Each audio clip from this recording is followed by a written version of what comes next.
women had to get the best hunter, provider, gatherer. That was how it had to be. You die if you don't. And you had to fuck the guy with the best genetics to give you the best chance for your offspring to survive. You're listening to the premier podcast for men who want to not only be better with women, but want to be better men in general. This is the Come On Man podcast. And here's your host, Paul Bauer. What's up, everybody? Welcome back to another week of Come On Man. If you haven't done so already, please like, fave, subscribe, hit those notifications. If you are listening on your favorite audio platform of choice, please give us a 5-star review. It actually helps more than you know. Actually, you probably know because I say this every damn week. So if you haven't given us a 5-star review on iTunes or whatever yet, please take a moment and do that and actually write out why you like the show. That kind of stuff boosts us in the algorithm, especially on the audio podcast charts. And it seems like the iTunes chart is the only chart that anyone pays attention to when it comes to podcasts. So do that. If you are watching on YouTube, please drop a comment. You could talk about my CM Punk shirt. You know, do you like CM Punk? What did you think about his run in the UFC? I thought it was garbage. He really made pro wrestlers look retarded with that run. So comment about that. I don't care. Or you could talk about this episode, whatever. Speaking of this episode, before I get to that, I want to drop a shout out to the Patreon. That's patreon.com/comeonmanpod. Joining the Patreon actually helps support the show. There's 5 tiers available. The lowest tier is $5, which is like, you know, a cup of coffee at Starbucks or something like that, right? But each tier has better benefits. But the lowest tier is like the least you could do. It's like, you know, skip a cup of coffee one day and help support the show. And that just helps me keep this content going. Helps me help more men. So if you think that's beneficial to other men, consider supporting the show with the Patreon. All right, this week, my guest is my brother Luke. It's the Luke and Paul show again. So I had someone ask me if I had done an entire episode on hypergamy. And I hadn't done an entire episode on it. I mean, I talk about it occasionally. Really, I would say hypergamy is Rollo Tomasi's bread and butter, right? But people wanted my take on it, so I invited my brother Luke back on. Luke from Bristol, England, and we have a conversation about it. We talk about all the ins and outs of the things that we know about hypergamy. I mean, it's pretty detailed topic, but I think we pretty much cover all of it. So watch it through. If there's anything that you think we missed, let us know in the comments. But otherwise, I think we were pretty comprehensive about it.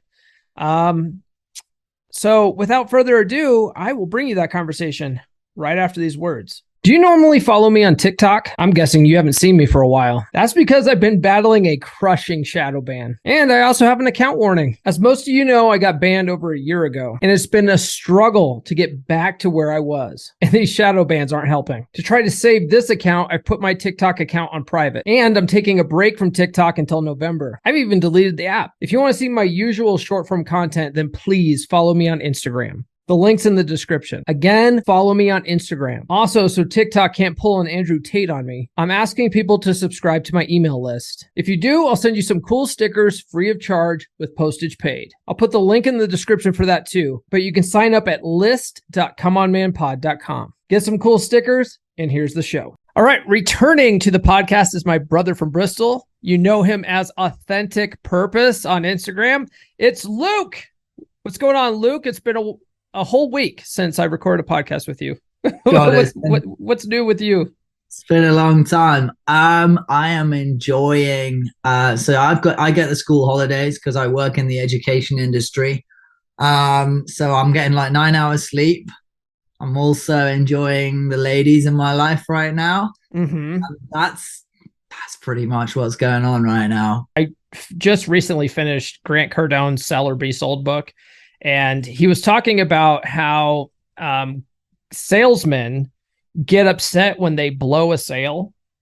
And he's like, you're not upset that you blew a sale. you're upset that you didn't keep your pipeline full, because if your pipeline was full of prospects, you'd probably be grateful that you didn't have to deal with this one person anymore, because you have all these other prospects that you're trying to get work through. And the same thing goes with dating.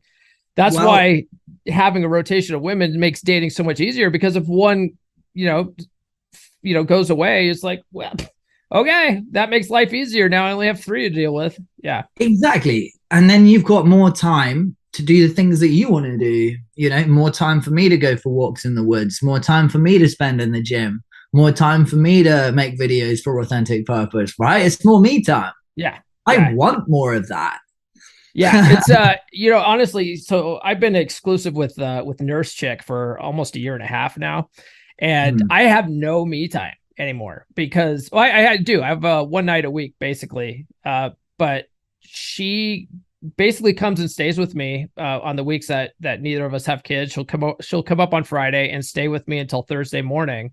And then I have Thursday night where I don't have my kids or Nurse Chick here. And I'm like, oh, great. Now I can actually edit videos and stuff like that. And it's like, I miss that me time a little bit, but I still get one day a week. So yeah, it's a good problem to have. It's a good problem to have. It is. And I mean, unfortunately, a lot of guys will never know what that feels like. And that's a sad reality. And those are the guys in the comments saying, oh, hypergamy, bro, there will always be a bigger fish. Well, if your pipeline is full, right? If your rotation is full, you ain't afraid of anything. And nobody, because it's not socially acceptable really to date around like we do, is it? Like societally, most guys won't do, even high value guys don't do this. So they will always be, most 99% of guys, 97% will be coming in from a place of need.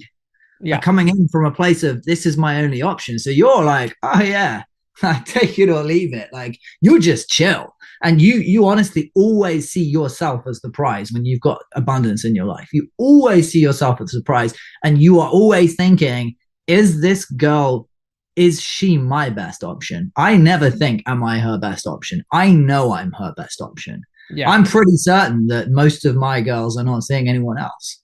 Yeah.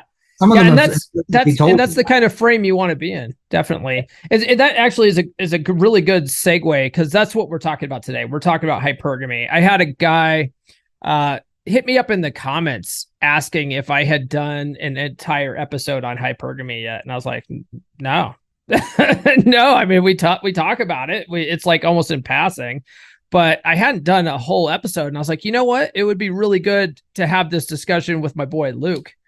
Yeah. So Luke, you mentioned hypergamy already. This is the theme of the show. What do you know about hypergamy? So I like Christopher Canwell's expression of that. Is he really made it simple? Women always date up. Now, that can mean different things in different contexts, right? If it's the nurse, she will marry the doctor. Of course she will. That's her. Or the podcast host. But let's not talk about marriage. Let's not get ahead of ourselves. Sorry, the clapping might have distracted the noise there. Yeah. So yeah, or a podcast host. Right? The secretary, she will marry the boss, right? And that's absolutely fair. It's always the way it's been throughout years of evolution. When we were all out in the wild, women had to get the best hunter, provider, gatherer.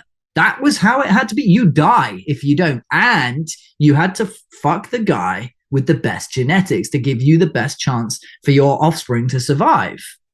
That's it. And, and to be honest, and there's nothing mean or unfair. That's survival of the fittest. It's always been that way. And also, it's the same with you, though. I mean, it's not the same, but we have a very harsh mating strategy too.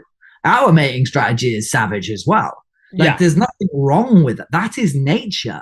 It's not selfish, bro, because it's hardwired in us from thousands and thousands of years ago.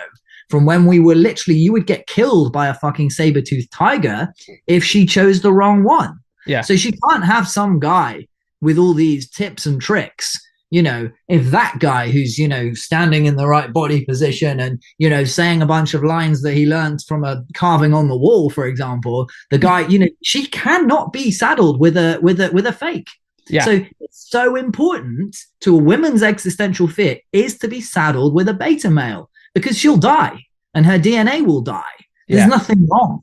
And a lot of women, healthy women, will admit that that's exactly right, that they are looking for the very best they can get. And why the fuck shouldn't they? They will die if they don't have the right man to protect them and give them a healthy offspring and look after them. Yeah. Rollo says it really well, that women want a guy that just gets it, like a natural alpha male type. They don't want a guy that's had to learn how to do this stuff. So that's one of the reasons why you don't talk to women about game, is because they're like, oh, this guy actually had to learn this stuff.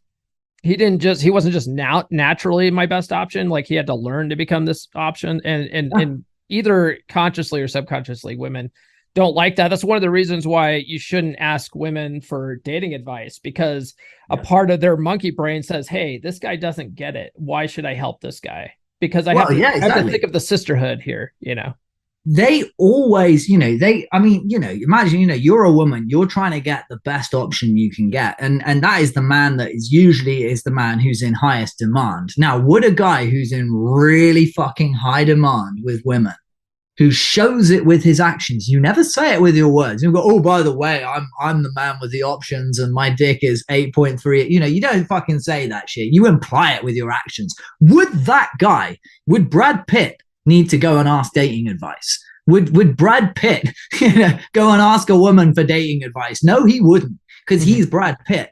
Would Brad Pitt need to learn from a fucking book or Jason Momoa? No. And even if they did, they would never tell you that. A magician should never show you how the trick is done, because that breaks the magic.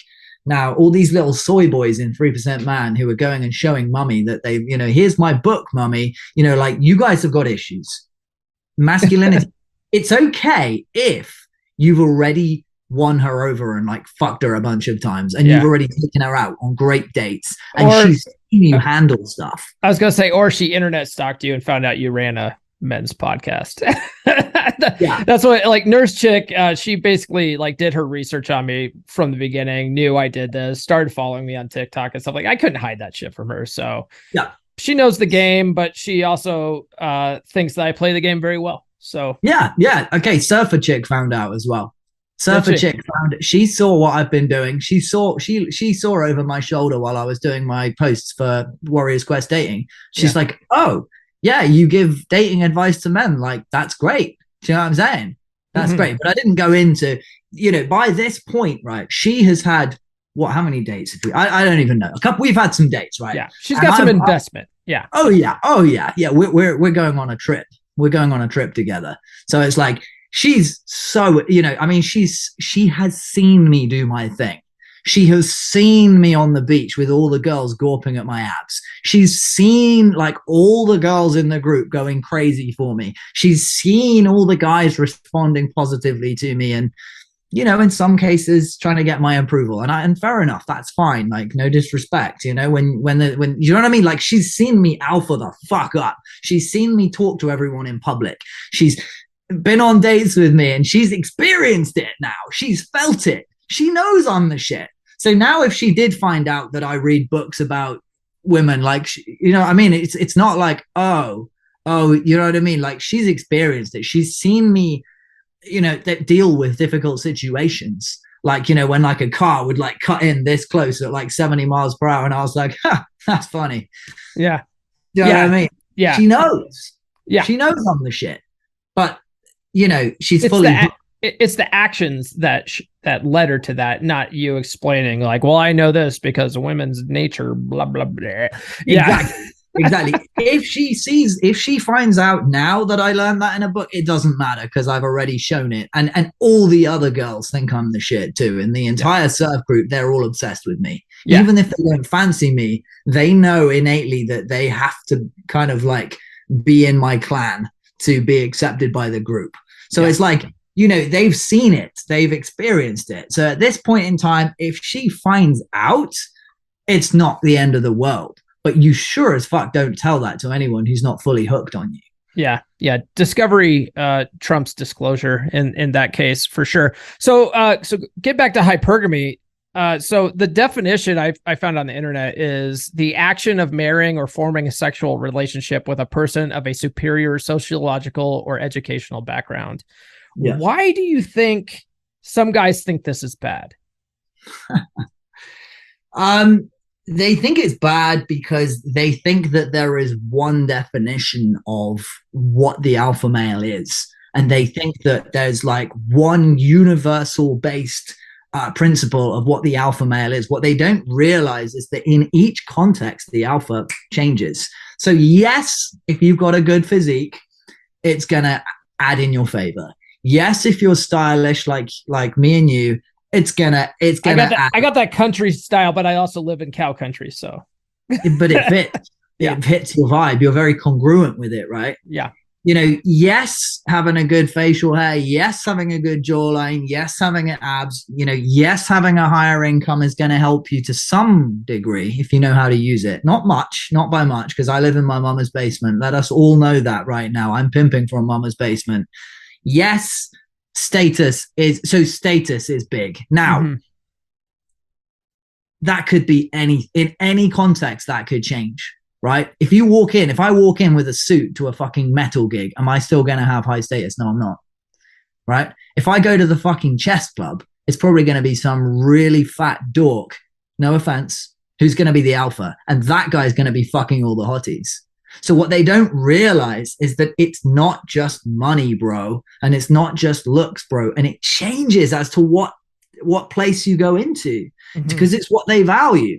You know, if you're in a motorbike gang, it's going to be the motorbike alpha. Now, he could be living in mama's basement. He could have, you know, have 2 ex-wives living upstairs or whatever. Like, that guy could be in the shit. He could be fucking homeless. But if he's a good biker and all the other bikers like him, he is now the alpha. So people are afraid that there's some universal definition of what the alpha male is that's going to fuck it all up for them. Yeah, it's like, I would say it's status over money. And like in your surfer social group, you get there's homeless fucking surfers that live in their vans and shit like that. But if you're like the head guy in the group, like was it Bodie from Point Break? You know, like dude's got status in that group. He is the leader of that group. And what I've noticed is I'd say I'm a 9 in terms of pretty much almost everything. In terms of you're selling yourself too. I'm selling myself short, but like looks wise, I would say that looks wise, I would give myself a 9 out of 10. Like realistically, I'm pretty hot, but I'll give myself a 9 out of 10. Now, in that context, I can pull 10s because I'm the alpha of the group. That means all girls that go in there, no matter how good looking they are, they have to flirt with me, even if they don't fancy me. They're it's almost like there's a contract that they have to like me because I'm the alpha of the group. So it depends what they value. Surfers like guys who can surf. Yeah, I've got a good game. Yes, I've got abs. Yes, I can play guitar. And so that's the atmosphere that surfers like. That's what surfer girls value. Now, in like a yoga group, it will be something else. In like a chess group, it'll be something else. In like a fucking D&D group, they're going to value a guy who's a bit more of a bit more nerdy. Like, it's different in every group. Like, if you put a bodybuilder in a fucking D&D group, they'd be like, who the fuck are you? Get the fuck out of here. So it's what people value. Now, there is some truth that, you know, yes, the guy with the bigger muscles and yes, the guy with the best, you know, if you have more muscles, money, game, and status, it's going to help you. Yes. But at the end of the day, most people only have a few of those things, right? So if you've got like even 3 of those things, do you know what I mean? So it is contextual. Yes, you know, it is going to help you to have more of those things, but it truly depends on the context. It truly depends on what that girl really values. Yeah, there's a lot of guys that think that it's all money, right? Like, oh, women only care about money. And that's like, well, it's easy to weed those women out when you start off dating by keeping first dates low investment. You know, then it's like, you know, the chick's into you not just for money. You know, she's into it for your personality, your charm, and your status, your body language, how you carry yourself and stuff like that. Yeah. And then the women that like don't want to accept low investment drinks, well, those ones are about money and you just move on. It's like, it's not that hard to figure this stuff out. Yeah. Yeah. And they all value different things. They all value, but I find that masculine traits is it trumps everything. I mean, I know loads of wealthy guys who are getting friend zoned all the time. Yeah, because they might be great at business, but around women, they're fucking simps, and they put women on pedestals, and they're needy as fuck. It's like you brought up Brad Pitt not needing dating advice and stuff like that, but look at like Will Smith. Will Smith, I mean, when he was in like the movie Independence Day, right? Like chicks were like fawning all over him when I was in high school, and but he's a total beta. So it's not just money, it's not just fame and stuff like that. There's other things. He has got everything that you should need, right? So what is it, right? So this is brilliant. Because I was just going to say that him and Jason Statham, apart from the obvious thing, apart from the fact that one's black and one's white, they're about the same height. They're about the same age. They're both pretty muscular, and they've both got huge status and prestige. One of them, his wife, loves the fuck out of him and is like ride or die. She's even taller than him. Jason Statham's wife is taller than him. Really? Okay. Oh yeah. She loves the shit out of him. And like literally she knows that if she loses him, like every other woman is going to try and fuck him. Yeah. And then Will Smith, pretty much the same height. Pretty much the same. They're both the same age. They're both 53. They're both fucking ripped. They're both really high status actors. They both have about the same amount of money. Yeah, his wife disrespects him and cheats on him. It's the way that they see themselves. That is the difference between a high quality guy and a low quality guy, because that will determine the actions. Your beliefs about yourself will determine the actions that you take, and everything is cause and effect. Yeah, really well said. Getting back to hypergamy, Rollo Tomasi, he's probably the biggest person that brought hypergamy to the limelight, right? It's always been around. Like, it's not like Rollo invented this. It's, he just presented it in such a way that it sort of gained mainstream attention. But he describes hypergamy as being dualistic, right? So, alpha seed, beta need, alpha fucks, beta bucks, however you want to say it. So knowing that women want to sleep with, the alpha, right? That's where the alpha seed comes from. Those are guys that women want to have sex with, but women they are also attracted to guys that are nurturers and providers. They don't necessarily want to fuck those guys, but they will settle down with those guys and like marry them. Yes. So like they are attracted in that sense, but not in a sexual sense. So and I think that's another thing that guys like can't stand. They're like, oh, these women, they'll settle down with you, but then they'll go fuck someone else. But that's because you're being a beta. You're the beta in that situation. So knowing that women have this dualistic mating strategy, how can guys take advantage of knowing that? Okay, so they need to every day. They need to practice masculine traits. Masculine traits. You need to build a masculine body. Okay, you not necessarily, if you can work on a masculine body, get a masculine fucking beard, get a fucking masculine hairstyle, whatever, right? Be the fucking guy that women want to fuck and stay that guy. And don't do it to get laid. Do it because it feels great. I love looking in the mirror and seeing some fucking hardcore stud with abs looking back at me. That's the guy women want to fuck. When I learned in 2019 what it meant to be an alpha male, I had this fucking, baby face. I was a little bit slightly podgy at the time. I didn't have this jawline, right? I was somewhat ripped. I was straight onto the fucking ketogenic diet. Like I was straight into fucking, cut bread out, cut sugar out. When I realized that physique is important, it's not the only thing. And I practice alpha male techniques. Now, you will know if you are her alpha fucks or her beta bucks. Ideally, in the long run, she wants someone who can be both. But women with low self-esteem don't believe they can get that. So what they'll do is they'll get somebody who's got the good genetics, and then they'll trick some other guy, Mr. Beta Bucks guy, they will probably fuck him on like the 12th date, same night that they fucked Chad or Tyrone or fucking, some alpha stud guy. Yeah. Then Luke. they will pretend that it's that guy's kid, because they know that guy's got no other options and he's gonna fucking bounce, right? Yeah. You set boundaries, you show that you have other options, you don't tolerate bad behavior, you stand your ground, you're not afraid to disagree with her or offend her if she's out of line, or like, do you know what I mean? If she says, oh, that looks disgusting, you're like, no, it's fucking brilliant, and I'm going to keep ordering this shit. Yeah. Do you know what I'm saying? You stand in your masculinity, you show you're not afraid to lose her.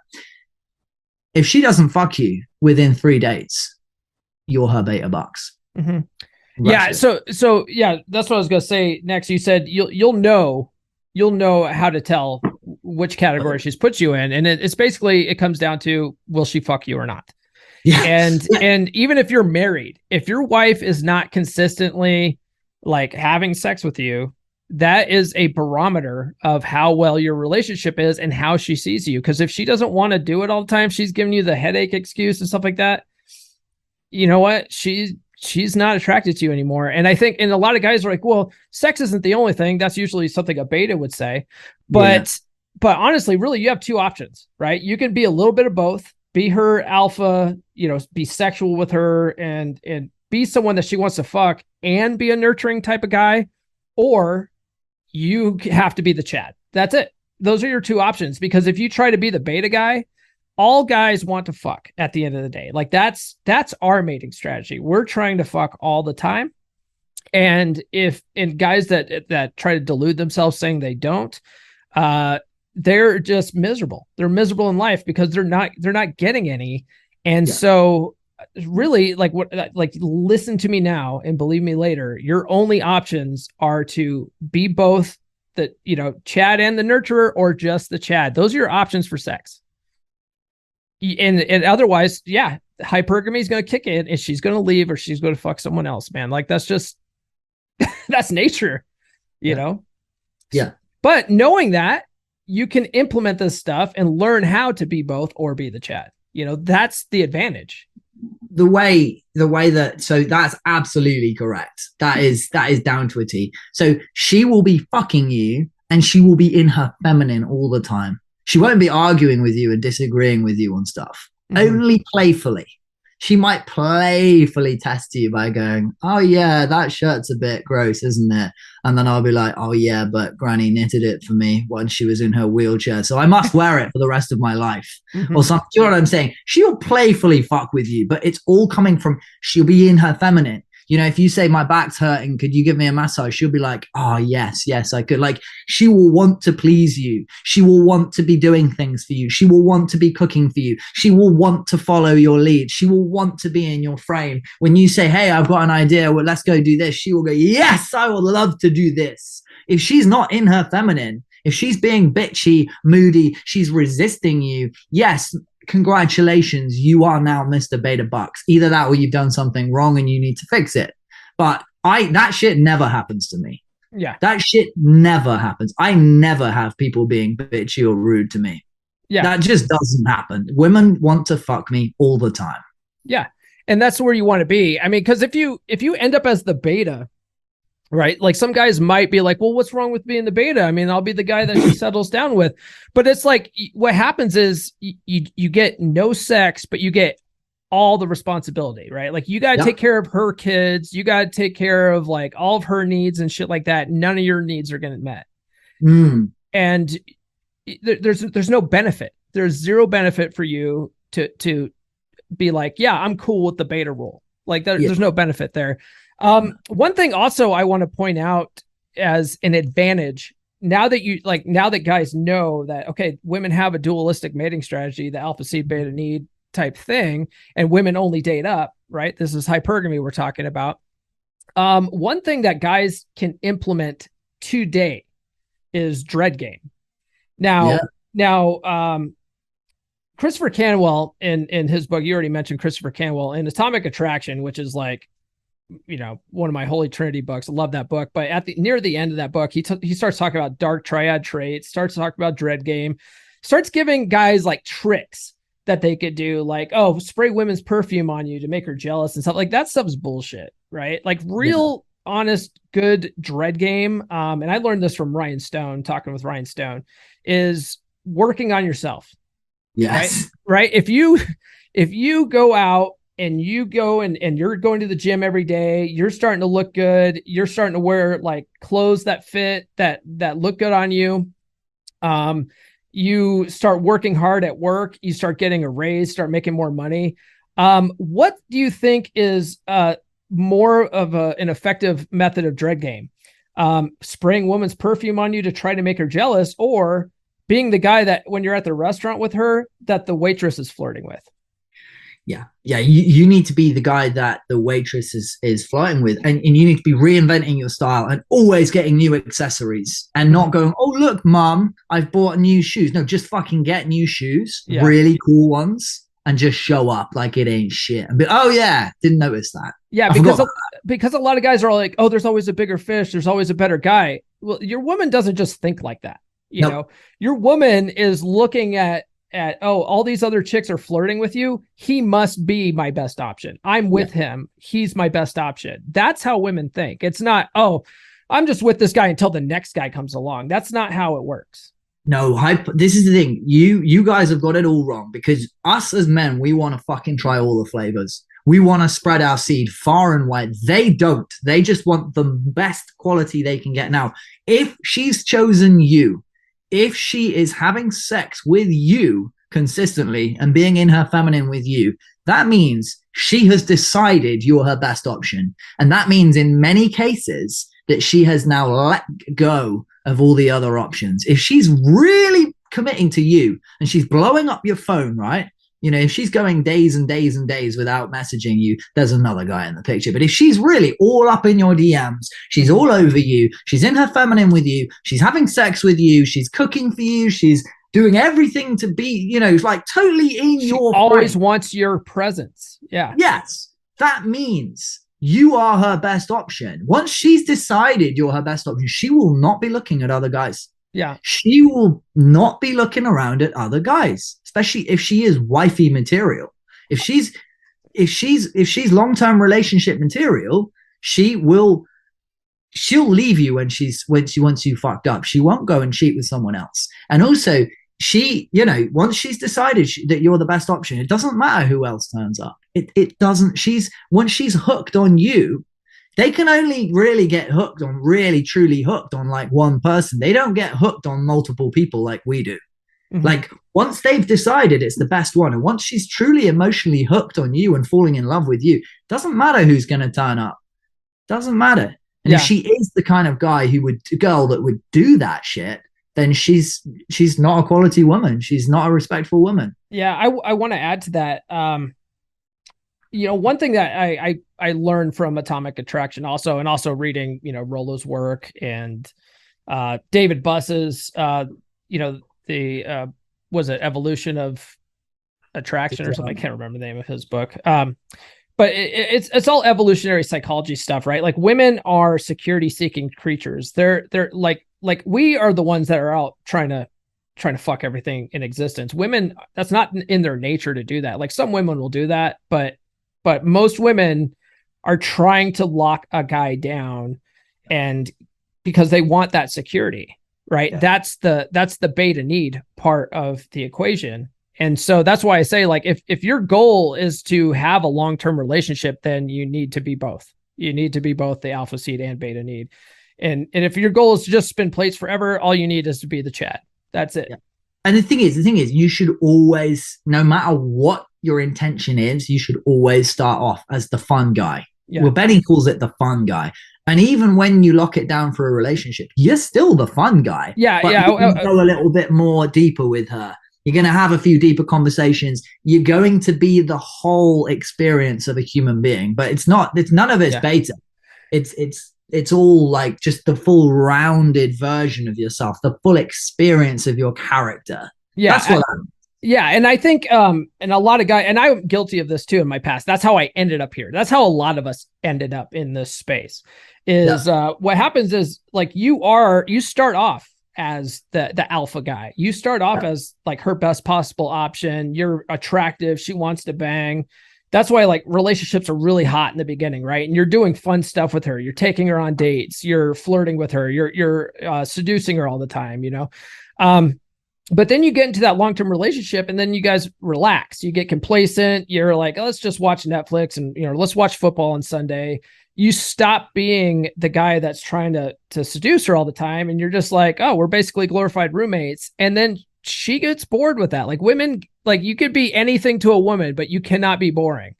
No. And women will get bored with that. They'll see that you're not her best option and they will start looking around. And so as long as you stay that fun guy from that you were in the beginning, like you can keep this going long term. Yeah. Because the thing is, in the beginning, you were doing everything right. She was hooked on you. If she's a low caliber woman, if she's a low vibe, low caliber woman, yes, she will start looking at other options if you fuck up. Mm-hmm. Whereas a higher caliber woman, if you've screened her properly, a better quality woman, will break off with you first, and then she'll go and explore other options, right? Mm-hmm. But that shit, you shouldn't have, if you're doing your job correctly, you shouldn't be afraid of any other guy. If you are doing your job correctly and you're continuing to take her out and date her. Now, what happens if, right, okay, everything's good at first, you know, you're out doing hobbies, because everybody, when they're single, they, you know, they're like, oh yeah, I've gone back to the, women do this too. They're like, oh yeah, I've gone back to the gym. Oh yeah, living my best life. Oh, you know, single. And they're like posting on social media. They're like going to theme parks. They're going to fucking, you know, amazing. They'll go traveling. They'll fucking join a hiking club. They'll just be living their best life. And then it's like, okay, they met at 7. Now, the next thing you know, they go quiet. You see a picture of them where they've been tagged and they're fat. You know, they're out of shape. You're boring. You're just mundane. And what that tells the woman is, he is not the alpha I thought he was. He did that to get me. Yeah. You did that to get the girl, motherfucker. Whereas me, I'm like that all the fucking time. In fact, I work out more. I told you last week, didn't I? I've actually figured that one out now, that the whole energy thing. But I work out more when I'm with a woman. I work out more. Yeah. Yeah, you should. Yeah. And also, I mean, working out, I mean, we already talked about it as a method of dread game. You know, it's a lot of guys will do it to try to keep the girl, but really you should be doing it because it makes you a better person. That's another thing about hypergamy that a lot of guys don't think about is if you really think about it, hypergamy makes us better men. It does. If you realize how it works, how a woman's mind works, and you're like, okay, well, I'm going to fucking work on myself and level up and be the best fucking guy out there. Like women are just drawn to that. And you don't even have like, you know, you don't have to work as hard to get women or get laid or whatever. It's like a hot knife cutting through butter. It's like, oh shit. So you're telling me that I have to have the dream body, that I have to have the most cool fucking stylish closet that I've ever had in my life, that I need to be really high vibration and feel good every day and take care of myself, that I have to be the alpha of all my social circles where everybody's fucking cool with me all the time and everybody's trying to get in my good books by giving me things all the fucking time and I'm having the best fucking time of my life. You're telling me I have to, fuck you, why do I have to have a great life? That's what the guys in the comments are like, oh, it's just not worth it. Like, that's what you sound like right now. Like, oh, you're telling me I actually have to do something. I can't just, you know, eat fucking potato chips on the couch and watch football. But it's amazing. It's amazing. It's like when you go out and live like that. The way I look at it is like, no, you don't have to do that. But I mean, what do you want in life? Do you want to get laid? Because if you want, you know, if you want a relationship with a chick where you got consistent sex and stuff like that, then yeah, you have to do this stuff. Like you have to. But it feels great. Like when you go out and you live your best life and you get in great shape and you know, get great style and you become a really high status guy, the whole world steps aside for you. A man in his full, you know how like a woman in her full feminine is cherished, is worshipped. Well, what do you think a man in his full masculine gets? The whole world steps aside and fucking really opens up to you. Yeah. Yeah, The whole, you definitely have more opportunities. Yeah, that's yeah. for sure. And like dudes respect you as well. Yeah, Like everybody loves you when you're in your full masculine. life is just better. So talking about get back to hypergamy again. Some guys I notice they think that the idea of a hypergamous woman is new. Like it came with the rise of feminism. I hear it all the time in the comments. Like, oh well, you know what what you're talking about is like way gone. That's never going to happen again because of these hypergamous women these days. It's like they've always been there. It's a part of evolutionary psychology. Yeah, yeah, they have. It's probably more prevalent now because basically, one of the things that Rollo teaches us is that, a lot of our traditional values, our traditional roles and stuff like that, sort of restricting women's rights and stuff like that, sort of a lot of that was to put a lid on hypergamy because like the ancients knew how bad it can get if you just let it go unchecked. And we've just sort of, with the sexual revolution have like undid the chains and women, the rise of divorce has gone up exactly on pace with the rise of what's it called? Birth control pills. Rollo's got a whole chart on it. It's amazing. It's gone up exactly the same amount. And a lot of it's because women, when they are taking birth control pills, their minds are telling them that they're pregnant, right? Like their bodies are telling them that they're pregnant. And when women act pregnant, they start looking for betas, right? And so then all these women will get with these guys that are betas, and society also teaches men to be beta. And then when the women start getting off the birth control, they're like disgusted by the guy they're with. And it's like, it's because their mind's waking up and they realize like their monkey brains are like, oh, this guy's a fucking beta. I need an alpha to fuck, to really get pregnant with. And that's a part of our problem. But the hypergamous nature of women has always been there. Oh, it's always been there. And it's still the same world. Like, I can't remember who was it. Was it somebody told me recently? They were like, people say, oh, yeah, in the 50s, it was easier. No, it wasn't. Every guy was fucking alpha as fuck in the 50s. That was not like it right now. There's like literally not many alpha guys. And most of them, I see a lot of them walking around like the gym and stuff. They've got no game. They will go up and say, hi, how are you? I've looked at, remember Sabrina's Tinder? Most of them were like, hey, gorgeous. Like just for the people listening, Sabrina's Benny Lichtenwalder, our dating coach friend's wife. Yeah. Anyway, go ahead. We did an experiment last summer where we looked at her DMs and there was literally hundreds of very good looking, muscular, high status guys just going, hi, how are you? Hey, gorgeous. You're talking about the dating app experiment at the retreat last year. Yeah, that was such an eye-opening experience for me. Just seeing how women use dating apps, how inundated they get with guys in their inbox, and how basically women use dating apps to filter out the trash. Yeah, and so they're just looking at people's messages through the preview frame in the inbox. And if you can't hook them in like seven words or less, like you have no chance. Yeah. But it's always been that way. Yeah. It always was and it always will be. So yeah, okay, the millionaire from the yacht now can fucking message your girl on Instagram. But she's not into that guy. You're the guy who's hooked her emotionally. Guess what the millionaire says? Hey, gorgeous, how are you? Mm-hmm. Boring. Like girls I'm dating, they regularly tell me about rich guys DMing them all the time. Yeah. They're not interested.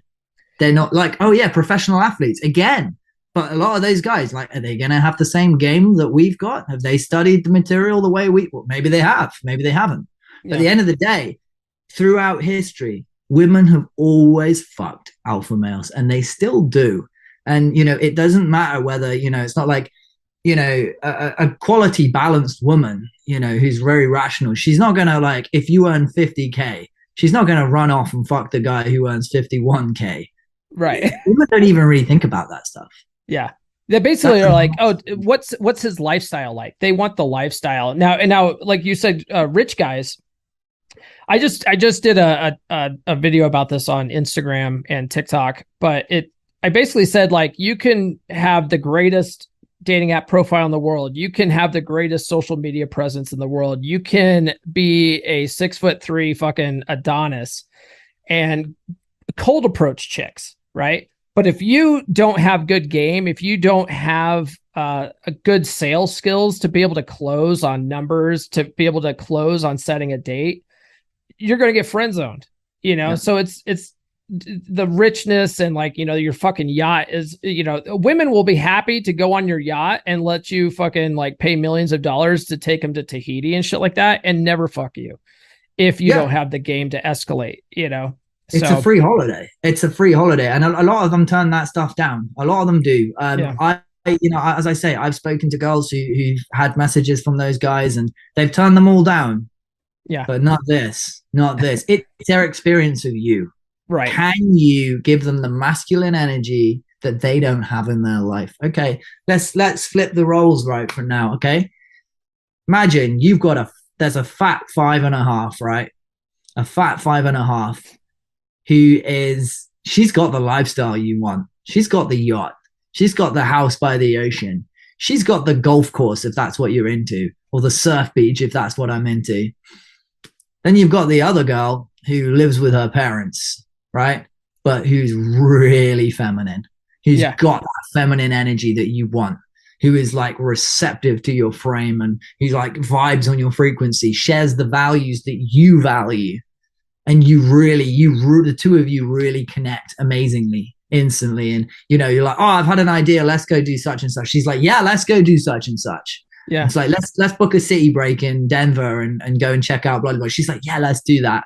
And this girl supports you. She's with you. She's bringing the flavor of feminine energy that you really, really, really want. Which girl are you going to choose?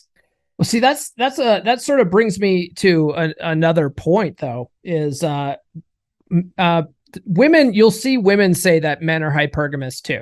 Like men are always trying to go for their best possible option. And that's not the case. No. I found a tweet from Rollo from 2020 that says, only women are hypergamous. Hypergamy is the effect of women's innate mating strategy. Men and women have different mating strategies that are antagonistic. And if you think about it, a girl that's a 5 that is like rich as fuck, and then there's a girl that's living in a let's say a tiny house but she's hot as hell. Guys are going to go for the hot as hell one. They don't give a shit about money. They don't give a shit about the status and stuff like that. And they'll go with the chick that's hot first because we're visual. And then we'll look at personality second. But so hypergamy has nothing to do with it. For men, it's just it doesn't. But it's the experience of the woman that we want. We want that feminine energy. Yeah, we do. I agree with you 100%. Like we want that feminine energy woman because that boss bitch that's got a yacht and stuff like that, she's probably really into her masculine. But first things first, we're looking at looks. Yeah. So the girl who lives in the tiny house, oh yeah, she's hot. She's hot. And she's full of feminine energy. You're going to go for that. But it's the same. It's the same with women. Women now Lewis gives this lovely argument, which actually validates his position in life, which is lovely. Lewis Sanderson for the guys. Sanderson. But I get what he's saying. And there's some truth in what he's saying. He says they'll go for the guy that has all of it. So for example, it's like for me, I've got let's just say for the sake of it, I've got very good game. I've got the looks, I've got the game, I've got the status. Now I live within my means. So I've always got enough money to do what I want to do, but I'm not rich or any of that. Lewis is saying that if there's some other guy comes along who's got the looks, the game, the status, and the money, they're going to take that guy. Yeah. Okay. Let's have a look at that. So yes, potentially, but that would need to be a guy who fits her blueprint of what life is. So only 10% of women are going to be into that guy, right? The same way that 10% of women are going to be into me and into you, right? Yeah. So yes, if it fits her genetic blueprint. Yeah, and it also comes down to other factors like we already talked about. like if other women think that you're attractive and they're hitting on you all the time, like that's a factor that she's thinking about, not just this guy has the full package. Exactly. And so most men will have really high on one, but not very high on the other. I've got ridiculously high on 3 out of 4. And my 4 given that I live very well within my means, my money goes a long way. I've got a lot more money than most guys at the end of the month because I live a very simple lifestyle. So Mhm. it's like I can provide that lifestyle. But here's the point as well. I mean, you were just saying, yes, status pretty much trumps everything. Yeah. So it's like if it's the surf club and that guy comes rocking up to the surf club, well, I'm the pimp of the surf club right now.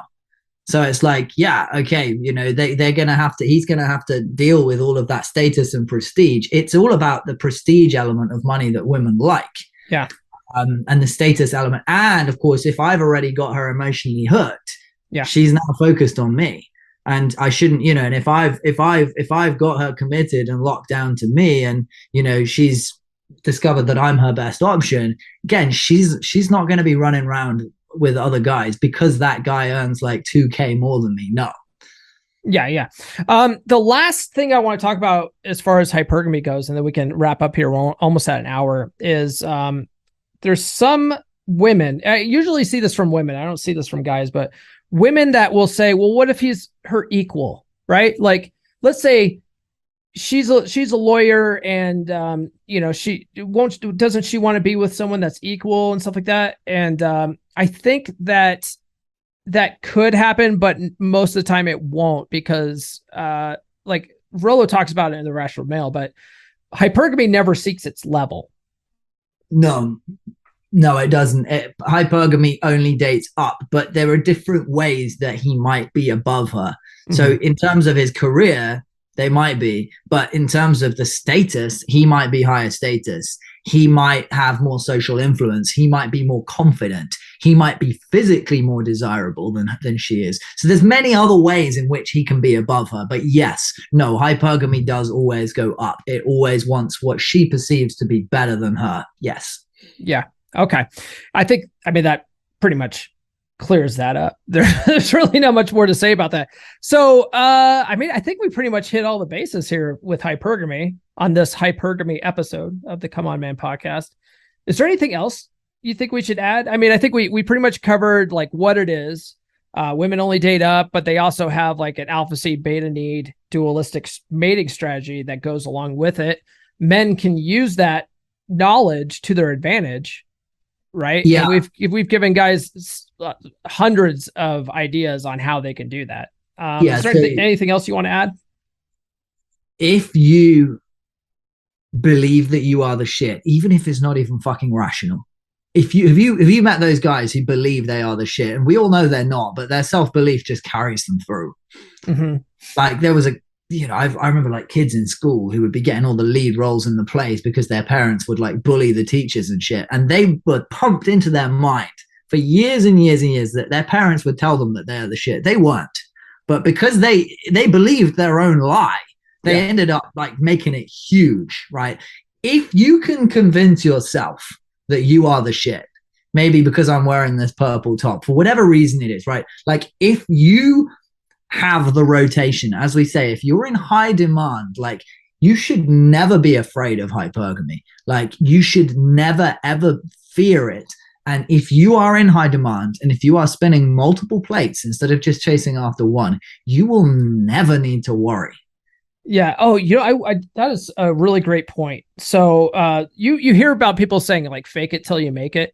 That works a little bit, but like you said, you have to believe it. Right. And the best way one of the best ways to do that is you got to reprogram your subconscious mind into believing that you are the absolute best. And one of the things that I used to do is I still do this, but not for this purpose anymore. But I listened to a recording of myself saying affirmations all night long, because when you're listening to a recording of your own voice while you're sleeping, it's just like direct access to your subconscious mind. And I used to have affirmations that I would say, I'm the most attractive man in Colorado. Like all women want to be with me. Women think I'm the shit. I'm always getting attention. And so that being programmed into my mind would have me walk around believing that. And I carried myself that way. And when you believe it and you carry yourself that way, like women see you that way. They do. And that belief, whatever you deeply believe in your unconscious mind, will drive your actions. So if you walk around saying, I'm a millionaire, it'll be like, fuck off, you're broke. But do you know what I mean? Like, you can't lie. But here's a good way. A good way is, well, we talked about the gratitude stack. That works in the one with Andrew Capp. Maybe we can put a link here or something. Now, what really does it is, I am the fucking shit because, right? So if you think that a badass, this is Benny Licton Walner, right? This is, instead of fake it till you make it, I say, like, fake it till you make it is like where you do it anyway. So like, you fake confidence by walking up to the girl. Yeah. Stood up tall. And you are scared, but you're faking confidence. Well, once you've done that enough times and you didn't get killed and the tiger didn't bite you, the experience actually gives you the confidence. Yeah, exactly. But you're doing it, right? So I am the fucking shit because I play guitar. Now, by virtue of me, then, if I believe that a fucking legend plays guitar, by virtue of me playing the guitar every day, now I give myself permission to be confident. Yeah. Right. So it's like, and you can also as well be like, I'm a pimp because, and then bring back the positive reference experience. Remember in your mind what it felt like when you were, doing the things that, when you were with certain girls, right? Yeah. Go back and tap into the positive reference experience. And then you feel it in your body, and then you start smiling and you actually engage the pimp vibration. Yeah. Yeah. Cause almost all of us have experienced a time where we were just like, we were on fire. It was just clicking. We met a girl that, just dug us and if you can draw back to that experience, be like, yeah, I remember that time I was at that party and man, it was just a killer experience. Women were all over me and you feel that feeling of how you were, you can recreate that. Yeah. So you're reinforcing it. You're like, I'm a pimp because of something that's actually happening. And then that little voice that says, no, you're not, that little voice is quiet. It's like, if I say I am the fucking shit because I play guitar and surf and have an 8-pack, I know I keep referring to that, but that's important for me. The little voice can't say anything because all of that's true. So it's like, now you've pumped it up on steroids. And if you can do a really good visualization of something that hasn't yet happened, but you're mixing it in with all the visualizations of things that have happened, which is the gratitude stack. Yeah.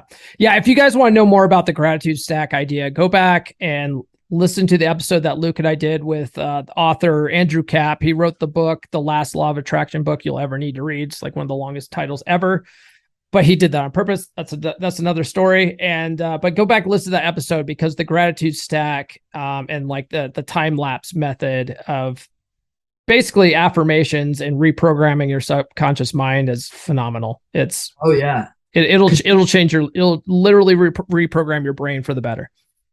You remember at the end of that episode, I said that big things are coming. Yep. Here they are. Ta-da! Exactly. Here they are. Everything that I said I would do in that episode has now come to fruition. I told you it was going to happen. Oh, yeah. I never doubted it for a minute. Luke, excellent conversation as always. Where can people find you online? Well, funnily enough, you can now find me on Instaspam on authentic _purpose_. Yeah, and we'll link to that in the description.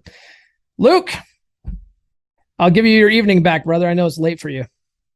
Okay, yeah, cool. Thanks. All right, man. Talk to you later. Luke, man, it's always good to talk to you, man. People at home don't know this, but you've gone quiet lately. We did have a conversation over WhatsApp today, but man, you're busy as hell. And so I haven't heard from you that much, but I do like when we can get together and do a podcast like this and talk face to face over Zoom. It's always a joy for me and having us swap notes and stuff like the old days, because we go way back to a couple of years ago. But out of like all the guys that I've met in the manosphere, like Luke, you're probably one of my best friends. That's for sure. I hope you guys got, a better understanding of hypergamy after this episode. I think we're trying to be pretty comprehensive about it. I mean, there's there's so many things, about hypergamy. It's like, I don't know, but the big thing is like, I guess the big thing is that you guys shouldn't be scared of hypergamy, right? It's actually a really good thing if you think about it, if you really consider it and look into it, and you can use it to your advantage, right? There's all these black pill doomers that just think that, hypergamy is some kind of straitjacket, and it's not. It's not. You can absolutely use it to your advantage and have a wonderful life. That's pretty much all I have this week. Be sure to check out the Patreon, patreon.com/comeonmanpod. Again, there's 5 tiers available. The lowest one is like only $5 a month. So join the Patreon, help support the show, and I can keep creating content. All right, guys, I think that's it for this week. We'll see you next week on Monday. This has been the Come On Man podcast. New full episodes served hot every Monday morning on your favorite podcast platform of choice. So subscribe now. Follow Paul on social media. The links are in the description. Now, go out and get it.